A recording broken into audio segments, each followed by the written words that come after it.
Continuando con la segunda parte sobre la polémica vida de la periodista Carol Cabrera, una de las primeras y de las más férreas opositoras de Manuel Zelaya Rosales, y una de las que denunció abiertamente cómo operaba este expresidente y varios de sus colaboradores. En la parte anterior vimos cómo dichas denuncias le costarían caro a esta periodista, ya que primero recibió llamadas y mensajes intimidatorios para que cesara sus denuncias no solo contra el expresidente Zelaya, sino contra la cúpula de la Policía Nacional, la Fuerza Armada o el Ministerio Público, y cómo estos operaban en complicidad con el crimen organizado. Al no poder callar a Carol Cabrera, esta misma mafia atacaría y mataría a su hija mayor el día 15 de diciembre del año 2009 en respuesta a las denuncias de esta periodista. Tan solo 3 meses después, el día 1 de marzo del 2010, sería la propia Cabrera la que sería atacada nuevamente por esta misma mafia.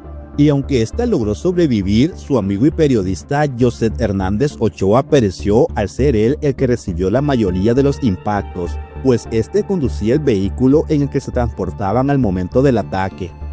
Tras recuperarse en el hospital militar, esta se vio obligada a pedir asilo en Canadá, país en el que reside hasta el día de hoy. No sería hasta que esta periodista se fue huyendo de Honduras para salvar su vida y la de su familia que por fin las autoridades, muy misteriosamente, darían captura a varios de los autores materiales de estos ataques, pero haciéndose de la vista gorda con los autores intelectuales, y que según la misma Cabrera eran personas poderosas del país.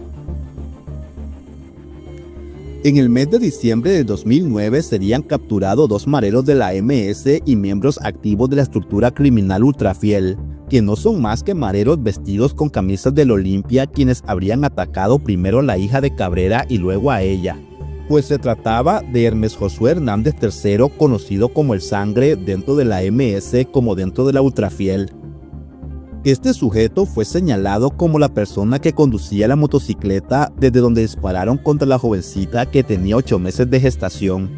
Al presentarlo a los juzgados, el juez que conocía el caso resolvió dictarle un auto de prisión con prisión preventiva y enviarlo a la Penitenciaría Nacional, pues habían indicios de su responsabilidad en el crimen según las declaraciones de testigos protegidos. Ese mismo mes, las autoridades también capturaron a Nixon Yaret Alvarado Lanza, de 27 años de edad, también miembro activo de la MS y miembro activo de la Ultrafiel, y quien habría disparado en los 2 ataques, primero contra la hija de esta y luego contra la misma Cabrera. Para el día 31 de julio del 2012, Nixon Alvarado fue condenado a 80 años de prisión por varios delitos de los que fue señalado por la misma fiscalía, mientras que Hermes III, alias Sangre, fue dejado en libertad por los podridos jueces del país a pesar de conducir la motocicleta en ambos ataques. Esto siguiendo un plan trazado por la misma Policía Nacional, quienes necesitaban fuera del penal a alias Sangre para poder silenciarlo en cualquier momento. Pues según lo revelado por la misma Cabrera años después, alias Sangre sabía perfectamente quiénes eran los oficiales de la Dirección Nacional de Investigación Criminal, quienes también habrían disparado contra ella y contra el periodista José Hernández en represalia por las denuncias hechas contra estas mafias.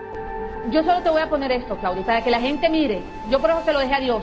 Sí. 15 días antes del juicio de mi hija, mataron a uno de los testigos. Testigo involucrado también en la muerte de mi hija, que él fue el que determinó y dijo cómo había sido todo, quién disparó, quién todo. Lo mataron 15 días antes. Solo póngase a pensar. ¿Sabe qué me dijeron a mí? El último fiscal, que no me voy a callar el nombre, que él sabe que fue hasta Talanga a entrevistar al último testigo, donde miró a gente de la DGIC cuando me dispararon a mí.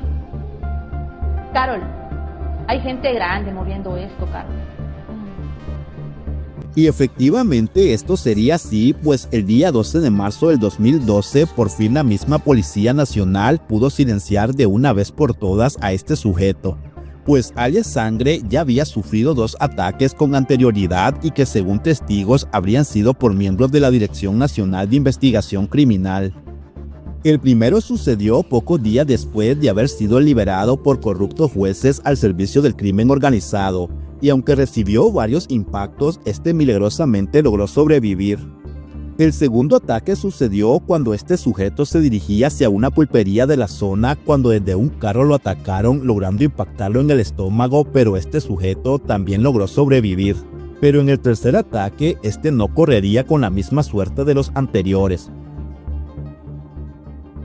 Según las versiones de vecinos de la colonia Reparto, alias Sangre fue baleado por varios sujetos que se conducían en un vehículo tipo pick-up color verde con vidrios polarizados, quienes estaban vigilando a este sujeto para poderlo atacar cuando el Sangre salía de su casa y caminaba por una de las calles de la colonia Reparto.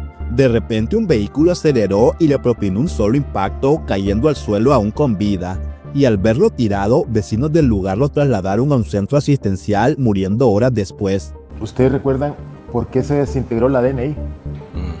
Porque un muchacho ahí en Catacamas habló de cómo funcionaba. Y ahí se fue la DNI. Explicó cómo eran las torturas, cómo lo llevaban, cómo aquí. Ya para el mes de junio del año 2014, la Fiscalía liberaría descaradamente a Nixon Alvarado a pesar de estar condenado a 80 años de prisión, pero sin hacer ningún comunicado y en total secretismo. Pero esta información llegó a oídos de Carol Cabrera hasta Canadá, quien muy indignada envió una carta de protesta por la descarada liberación de este delincuente y miembro activo de la MS y de la Ultrafiel. Me enteré unos días que el asesino de mi hija salió en libertad. A él se le declaró culpable de los homicidios de mi hija y de su hijo recién nacido. También fue condenado por el delito de tentativa de asesinato en perjuicio de 5 personas que acompañaban a mi hija el día del ataque. Cabrera dijo que manejaba hace meses la información de la liberación del asesino de su hija, pero no lo había denunciado públicamente porque no tenía la versión oficial del Ministerio Público. Me di a la tarea de comenzar a investigar, pero fue muy difícil para mí porque estoy asilada en Canadá. Pero ya recibí información de la Fiscalía que sí es cierto que lo dejaron en libertad y nadie ha dicho nada. Me siento indignada, ultrajada y no es posible que esté libre cuando había sido condenado a 80 años de prisión. ¿Quién está detrás de todo esto que pueda mover todo un sistema judicial y sacar a un delincuente de prisión? Tras esta denuncia, el Ministerio Público dijo que comenzaría una investigación contra los jueces implicados en esta liberación. Aunque esto no sirvió de nada, ya que estos se defendieron asegurando que este delincuente condenado había sido liberado por falta de individualización de su condena. Pero al parecer, estos podridos jueces ligados al narcotráfico y al crimen organizado estaban siguiendo el mismo plan usado con alias Sangre para que la misma Policía Nacional lo silenciara y no dejar cabos sueltos, ya que según lo dicho por Carol Cabrera, este sujeto sabía y conocía quiénes eran los miembros de la Dirección Nacional de Investigación Criminal que habían planificado y ejecutado los ataques contra ella. Pero este sujeto no sería atacado, pues al parecer tras salir de prisión se fue del lugar donde residía. No sería hasta el día 2 de marzo del año 2016 que finalmente las autoridades darían captura nuevamente a este delincuente, quien fue capturado en el mercado San Pablo del Manchén. La Fuerza Nacional Antiextorsión informó que Nixon Alvarado era integrante de la MS y de la Ultrafiel, y era el encargado de planificar y ejecutar asesinatos en el barrio El Reparto y en zonas aledañas. Luego de su captura, no se volvería a saber si este sujeto aún continúa en prisión o por el contrario fue nuevamente liberado a pesar de estar condenado a 80 años de prisión. ¿Sabe qué me dijeron a mí? El último fiscal, que no me voy a callar el nombre, que él sabe que fue hasta Talanga a entrevistar al último testigo donde miró a agentes de la DGIC cuando me dispararon a mí. Carol, hay gente grande moviendo esto, Carol.